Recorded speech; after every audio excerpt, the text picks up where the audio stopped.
बिस्मिल्लाहिर्रहमानिर्रहीम। अस्सलाम वालेकुम। मैं हूं आबिद अजीज़ और आज मैं जिस बायोकेमिक होम्योपैथिक मेडिसिन के बारे में आपको बताने जा रहा हूं उसको नेट्रम सल्फ्यूरिकम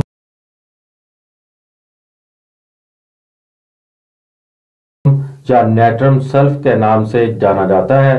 ये जिस्म के मुख्तलिफ फासत मादों के अखराज के लिए मुफीद है। ये दवा जिस्म से समीयत के अमूमी अखराज और मायात के अखराज में मदद देती है। ये बाफ्तों में मौजूद ज़रूरत से ज़्यादा माए को खारिज करती है। जिगर और लुबलुबे के फेल में मावनत करती है।